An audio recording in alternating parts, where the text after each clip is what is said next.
আমার সকালবেলাটা কতটা ব্যস্ততায় কাটে সেটা তো আপনারা অনেকেই জেনে গেছেন হয়তো। আর বিশেষ করে ওই দিনগুলো যখন রানা আর বেদের স্কুল আর অফিস থাকে। আর যেহেতু রানাকে বেদের একটু আগেই অফিসের জন্য বের হয়ে পড়তে হয়, আমি বেদকে স্কুলে ছেড়ে আসি। আর এই যে সময়টা বেদকে ছেড়ে আসা আর আবার আনতে যাওয়া, এইটুকু সময়ের মধ্যে আমি আমার ঘরের বাকি সব কাজগুলোকে কমপ্লিট করে ফেলার চেষ্টা করি। তবে আজকে মনে হচ্ছে রোজ দিনের এই কাজগুলোর বাইরেও আমাকে কিছুটা এক্সট্রা কাজ করতে হবে। কারণ একটু আগে মনিদি কল করে বলল যে ও এক জায়গায় গেছে, তো ওর আসতে একটু দেরি হবে।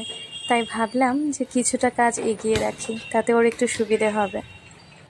আমাদের বাড়িতে ডালটা প্রায় রোজই করতে হয়, কারণ বেদ আর বেদের পাপা দুজনই ডাল ছাড়া খেতে পারে না।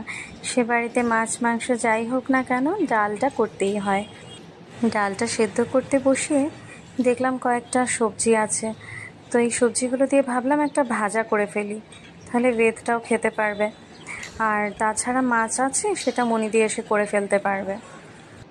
তরকারিগুলো কাটছি আর বারবার গিয়ে ঘড়ি দেখে আসছি, ভাবছি যে ঠিক টাইমে সবটা কাজ কমপ্লিট করতে পারবো কি না। তবে কমপ্লিট করতে না পারলে খুব একটা চিন্তা নেই, মনিদি এসে করে নিতে পারবে। তবে ওর বেচারি লেট হয়ে যাবে, আর তাছাড়া বেদের খাওয়ার টাইমটা একটু দেরি হয়ে যাবে। আপনাদের সাথে কথা বলতে বলতে এই দেখুন সবজিগুলো কেটে রেডি করে রেখে দিলাম। ডালটা সেদ্ধ করে ফেলেছি আর ভালোই সেদ্ধ হয়ে গেছে। আর এখন এটাতে ফোড়ন দেব। জানেন তো, রানা পেঁয়াজের ডাল খেতে খুব একটা ভালোবাসে না, তাই আমার পেঁয়াজের ডালটা একটু কমই হয় এখানে। জেনারেলি গুয়াহাটি গেলে মার ওখানে তখনই পেঁয়াজ ফোড়ন দেওয়া ডালটা খাই। আর এখানে কি ফোড়ন দিই সেগুলো আপনাদেরকে বলছি, দাঁড়ান।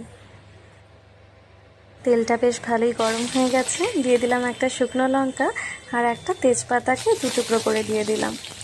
এগুলো একটু ভালো করে ভাজা হয়ে যাক, তারপরে দিয়ে দেব একটু গোটা জিরে। ভাজা মোটামুটি হয়েই গেছে। এখন দিয়ে দিচ্ছি একটু সাদা জিরে আর দেবো একটু কালো জিরে। কালো জিরেটা না হাতের মধ্যে ভালো করে একটু ঘষে দিলে বেশ ভালো একটা ফ্লেভার ওঠে ওটার থেকে। দাঁড়ান, কালো জিরেটা একটু কম হয়ে গেছে, আর একটু দিয়ে দিলাম। আরেকটা জিনিস দেবো, সেটাকে আপনারা কি বলেন বলুন তো? সেটাকে আমরা বলি রাঁধুনি। রাঁধুনিটাও কিন্তু হাতের মধ্যে একটু ঘষে দিলে বেশ ভালো গন্ধ ওঠে। হঠাৎ করে মনে পড়লো ফ্রিজে হিং রাখা আছে, তো ভাবলাম একটু হিং দিয়ে দিই, বেশ ভালো গন্ধ ওঠে জানেন। আর খেতেও বেশ ভালো লাগে ডালটা। আপনারা দিয়ে ট্রাই করে দেখতে পারেন, কিন্তু সত্যি ভালো লাগে। আচ্ছা, আপনারা মসুর ডাল করলে কী ফোড়ন দেন জানাবেন কিন্তু। এই তো বাস, ডালটা হয়ে গেছে। এবার ভাজাটা করব। ভাজাটা করতে খুব একটা সময় লাগবে না আমার। কড়াইতে তেল দিয়ে দিয়েছি আর তেলটা গরম হয়েও গেছে এখন। আর বাস কেটে রাখা তরকারিগুলো এর মধ্যে ঢেলে দিচ্ছি।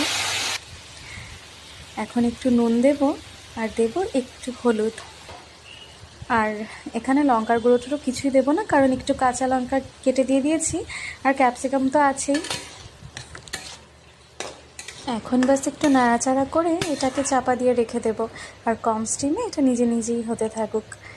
তো এখন একটু কফি বানিয়ে নিচ্ছি। আজকে কাজও বেশি পড়ে গেছিলো আর গরমটাও খুব লাগছে, তাই একটু টায়ার্ড লাগছে। যাই হোক, একটু কফি খেয়ে নিই, খেয়ে আবার কয়েকটা কাজ সেরে বেদকে আনতে যাব। তো আমার আজকের এই ব্লগটা কেমন লেগেছে অবশ্যই জানাবেন, আর ভালো লেগে থাকলে একটু লাইক আর কমেন্ট করে দেবেন। আজকে আসি তাহলে, সকলে খুব ভালো থাকবেন, বাই।